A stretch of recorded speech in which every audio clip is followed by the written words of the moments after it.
Good morning.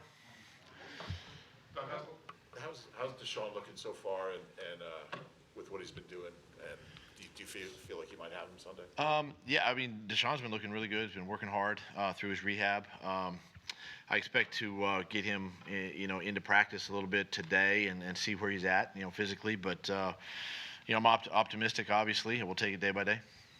When did you find out with Avery and why he didn't play much this year as opposed to his rookie year? The guy you just traded. Yeah, I'm not sure why. I mean, I'm not in their clubhouse, obviously. But we're excited to add him to our roster. Gives us depth, gives us talent. He's a young player. He's explosive. We're excited to get him in and start working with our defensive line. Phillip, start to pick up Jim's defense, and see where he can best fit our needs. At the time you traded the team made, do you feel like you guys did enough? Yeah, I mean, you look around the league and there wasn't a whole lot going on, and I think teams are comfortable and very confident with the guys they have, just like us. I mean, we're excited. Number one thing is we're getting guys back. We're getting guys healthy here quickly, and it goes into a lot of the decisions. But we take a look. When I say we, Howie and obviously myself, but the conversations of a lot of different situations, but feel really good about where we are as a team and what we got coming down the pipe. At the time you traded for Jordan Howard this offseason, were you curious why Chicago was kind of giving him why they were trading him for a low draft pick or what wasn't Yeah, working there? I don't know about all that. I just know we got a great player, and we benefited from that, obviously. We studied his tape and saw what he had done his first couple years in the league, and sometimes I think maybe he didn't fit their structure and what Coach Nagy was trying to do, but I can't really I don't want to comment or speculate on that, but I know that when we got him, we were excited to get him and get him into our mix, and he's proven to play each week and has done a great job. And that's part of why I asked, because from the outside looking in, it seemed they're similar offenses, or you guys come from similar Not really. coaching trees. So The tree might be the same, but I think the philosophies are different.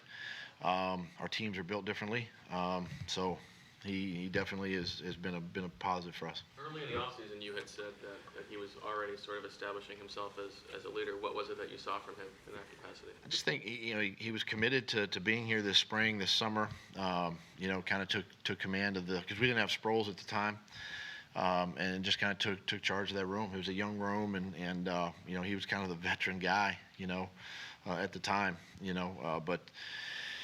And then just how he worked, how he came in here and got in the weight room, picked up our offense. We asked him even to, from a conditioning standpoint, to do some things there and to help himself, and he did that, and it was important to him.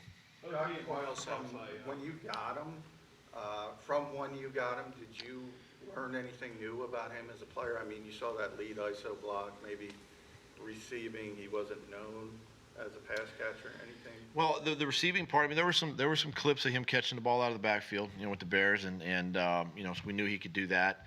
The blocking stuff, some of the things they did, some of their sort of special gadget type plays, he was a lead blocker on some of those, and so we saw that on tape from him. And this guy, he's just a humble guy. He's a hungry guy. He wants to perform. He wants to help us win. And he really fit well into that running back room. Do you like having running backs with different styles, Doug? I mean, like when you had Blunt and Ajayi and those people, and now with Miles and Jordan? I do. I think you can use them both in a game plan situation where you get kind of the downhill powerful guy, and then you can get the shifty sort of one cut runner and a speed guy, let's say with Miles, what he showed on Sunday, and it kind of, you never know how the running game is going to go during the course of the game, and so that's why we have runs in for each guy and different types of runs schemes, and I like having the two types. Doug, what are you seeing out of Miles in terms of how he's improved in sticking his foot in the ground in the north and running? Each week gets better. I think he learned from his first time out to Sunday, and I think that's one of the things that I've been most impressed with him is how well he's been able to take those corrections and from Deuce and from the tape and apply that to practice, apply that into the next game, and you saw it Sunday. It really beginning to manifest, in the game where he's seeing that hole a little bit sooner, making that cut, and getting positive yards. When you see a team like the Bears that's really struggled to find reliability in their kicker spot, does it feel pretty good to feel that reliable, or to have that reliable kicker? What? I know. Wasn't great. To see. Think about the question first. Let me redo that rep. Yeah, go. Rewind. Rewind that tape. Yeah. To see the Bears have struggled with their kicker spot and to have faith in your kicker, how much of a benefit is that? Well, I mean, anytime I think that you have a kicking situation, we're blessed. I mean, we've been blessed here in Philly for a lot of years to have great kickers in the history of kickers here, and Jake is no exception. I think sometimes too, playing in outdoor stadiums, you just get used to the wind, you get used to a lot of things, and I'm kind of glad I don't have those types of issues right now, where we can just kind of focus in on our team. But I played in Green Bay where we've had great kickers and a lot of years, so I don't know why necessarily that is, but I'm very pleased with Jake and our two kickers. Doug, what gives you the confidence, now that the trade deadline is passed, that you have the offensive firepower and the weapons to compete for a championship? I don't look that far down the road. I look at this week and try to go 1-0 this week, and I feel like we got the team to do that and to be confident, show confidence in our players. Great week of preparation, and that's really all we try to do every single week is just try to win a football game, and it's hard to do, but and then we go to the next one, and as you look at it, if we can string enough wins along, it puts you in a position to be in the postseason and make a run. And a lot of football left, and so I really don't focus on the end result as much as I do the process that we're in right now. And the trade deadline came at coming off of a week where obviously it was a little bit tumultuous here. You had a former player that was taking some shots. The team was holding these player-only meetings and coming together as a family. I mean, when you were having conversations about the possibility of importing a player into that, what was that like given the circumstances and given, you could call maybe the fragility of the situation? Yeah, I think the biggest thing was the fact that the team was able to eliminate those distractions and squash them pretty quick. Whether it be rumors or talk or whatever it was, they were able to really put it behind them. And that just goes to, I think, to show the character of the team, the culture of the team, how strong it is, and really just, just worry about football. Let's focus about football. Keep the main thing. So now when you're looking at the free agency and the trade deadline and all that kind of stuff, when you start talking about bringing guys into your building, our culture can surround those guys, and our culture can help sort of shape those guys because of what we've been through as a team. And so we're very, and we've done that. We've proven that here, the last couple of years with the guys we brought into our building. So I'm excited, this week. It's another great opportunity for our team. Doug, you guys have been running more this year than the previous 2 years, even though you haven't had a heck of a lot of the leads. Is that something that's been a concerted effort, or have you looked at the numbers and been kind of surprised at how it's played out? Yeah, I've looked at them, and bottom line is try to win the game. And we do whatever we can to win the game. And sometimes, I got to look at the big picture and see where we are as a football team and however we get the job done. This past week it was running, maybe due to the elements of the weather. Green Bay was kind of the same thing, but we were able to throw the ball a little bit there as well.